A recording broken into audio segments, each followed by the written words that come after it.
Hello all ANNSI NGOs, non-governmental organizations management task force. This is the second stage orientation. We will give an overview for some concepts and some principles. It will be as a guidance for us to achieve the second stage for our mission properly and achieve it well. This is just a quick reminder about our mission as a Youth Nurses NGOs Management Task Force in ANNSI. Our mission is to organize training program about volunteering management for African novice nurses and students. And who will achieve this last mission that we mentioned before? We, as a team, we start with an selection process by sending your CVs, and more than 30 person all over Africa apply for to join this team, and we make a selection process by screening the CV, and the second stage by make an online interview, and finally we select 7 people to join as a members in this team. Miss Sausan from Egypt, Miss Maggie from Malawi, Esther from Nigeria, Hassan from Sudan, Muwafaq from Sudan, Shuruq from Egypt, and Monaco from Malawi. And all this team will support, empower, and help to establish and manage national or local NGO for novice nurses and students in any African countries.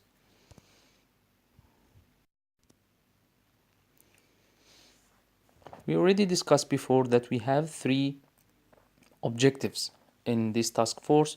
We already achieved the first one. It was assess African countries, youth nurses, NGOs current status, and we already assess most of African countries and assess how many national NGOs for novice nurse or students in Africa, how many local, and how many countries already haven't NGOs now. And the second objective is designing volunteering management training program throughout preparing training materials, and this is what we will do in this stage. And the third objective is prepare and implement pilot training, and we will prepare this after we finish second stage. And we also, before to achieve every objective, for the last 3 objectives, we set 8 steps to guide us to achieve the last objectives, the last 3 objectives we mentioned before. Step 1, perform a training needs assessment. It's already done in the first objective or the first stage. And the second stage have step 2, step 3, step 4, and step 5.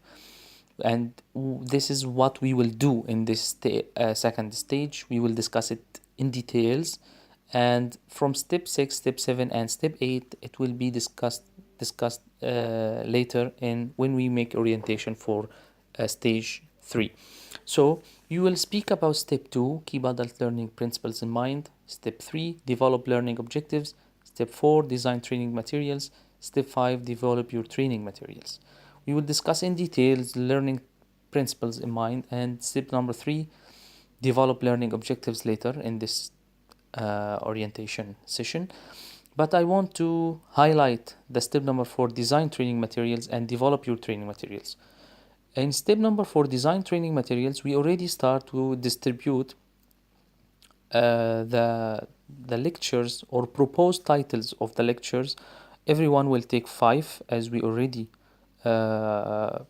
discussed before in our chat group, and everyone will take 5 titles and prepare to or design training materials for every title he will make or she will make a training lecture, as I make this one, PowerPoint and voice discussion and voice demonstration, what we will do and what we exactly mean. And step 5, develop your training materials.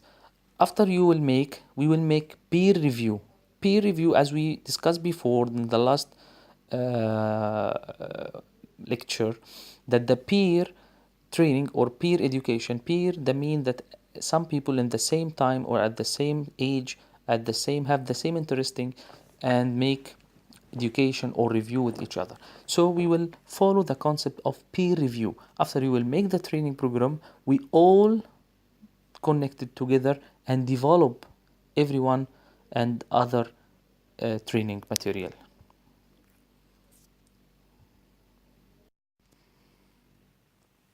So let me discuss some adult learning principles. There is a big difference between child learning principles and adult learning principles. We already become adult and we will make the training for novice nurse and the student. These people in the stage of youth.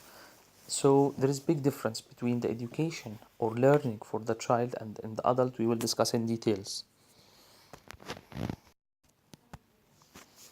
There is two terms, pedagogy and andragogy. What the difference between pedagogy versus andragogy? Pedagogy is a child-focused teaching approach, but andragogy, adult-focused teaching approach or formally.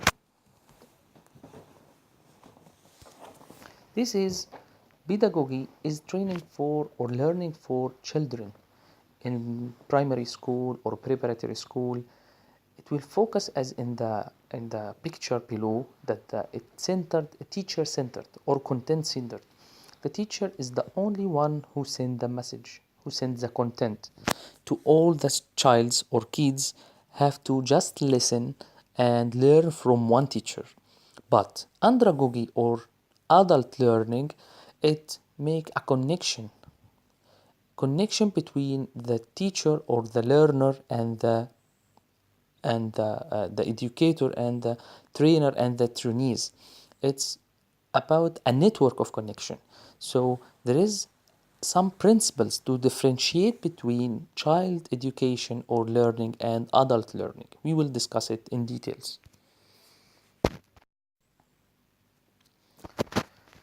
We already have collected the main 6 adult learning principles. The principle number 1, adult learning is self-directed or autonomous. The adult learners are actively involved in the learning process such that they make choices relevant to their learning objectives. I will discuss this point.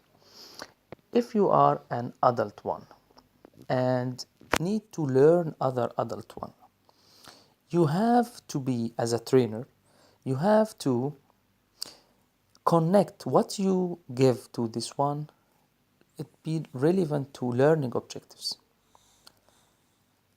When you make any training program, you have to make the adult to or the trainee select you as an adult or as an adult trainee. If you are a trainee and for example if you want to take any training course, if you are adult, you will choose what you want to take and what you did not or you don't know or don't want to take. So you have to already know what the adult or the learner adult need. And the second one, adult learning utilizes knowledge life experience. Under this approach, educators encourage learners to connect their past experience with their current knowledge base and activities. I will discuss this point. If you are a trainer and make educational training courses for trainees, adult trainees, you have to connect what you give to them in knowledge or skills, connect them with the life experience. So the adult trainee will ask the question, after I take this training course from you as a trainer, what I will take or what are the benefits I already will take it from you. The third adult learning principle is adult learning is a goal oriented. The motivation to learn is increased when the relevance of the lesson through real life situation is clear, particularly in relation to the specific concerns of the learner. You have to, if you are a trainer and you give some training courses or training or learning activities to adult trainees, you have to motivate them by make it clear, make it related to the situation. Any situation you discuss is related to the real life. So the adult learner will be motivated with you. And when he is goal oriented and the goal is clear for him, he will be actively participant to you.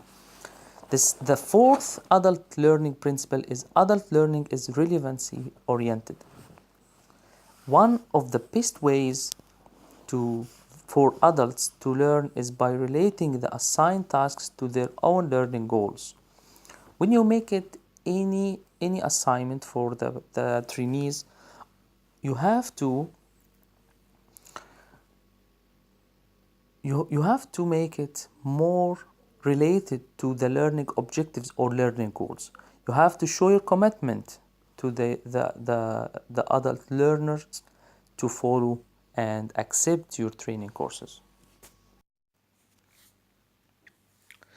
The fifth adult learning principle is adult learning highlights practicality.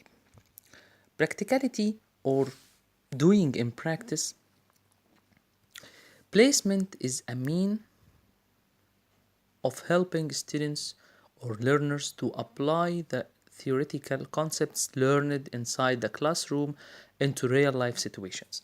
So, I will discuss this point in details. If you are a trainer and make training courses for adult trainees, you have to highlight and focus on the practice side of what you discuss or give in theory or knowledge. When you discuss a knowledge or teach any theoretical concepts, you have to explain how to practice or doing this point in practice. For example, when you discuss leadership skills, you have to discuss in details how to transfer what you discuss in theory in a real life situation, or in the focus on how to apply this knowledge into skills. Next is the sixth and the final adult learning principle is adult learning encourages collaboration. Adult learners thrive in collaborative relationships with their educators. This point is very big difference between the child education or learning and adult learning. The adult learners or trainees prefer to make good relationship and active relationship with the educators or the trainer. Why?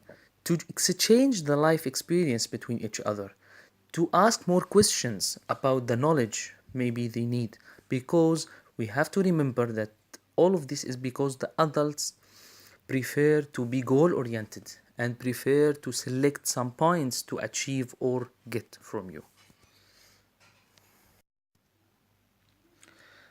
Learning objectives. This is one of the last steps we have to discuss, how to formulate and what is the learning objectives. Learning objectives are statements that define the expected goal of a curriculum, course, lesson, or activity in terms of demonstrable skills or knowledge that will be acquired by a student as a result of instruction. Learning objective, before you as a trainer, before you set your training program or training lecture, you have to set some learning objectives. For example, by the end of this training course, the participant or the learners or the trainees have to acquire 1, 2, 3, 4, 5, 6, or have to be able to do 1, 2, 3, 4, 5, 6. So before you put or formulate or design any training lecture, you have to put first what are the objectives or what are the learning objectives from this training course. I will give another example. If I make training course or training lecture under the title of management skills, okay, so before I discuss all of this, I will make title of this training, and the second slide of my PowerPoint or my presentation is the learning objectives from this lecture, management skills. I will write by the end of this lecture, the participant will be able to, number one, define management process. Number two, after define management process, maybe he he can apply the management. He can apply the management process or something like that. So before you formulate or design any training course, you have to set some learning objectives before and write it to make it clear for every participant. Thank you and good luck for all NGOs Management Task Force members. That it was the second stage orientation, and I hope you are all doing well, and I'm sure that we can together make it better and make nursing future in Africa better by working together hand in hand. Thank you and good luck.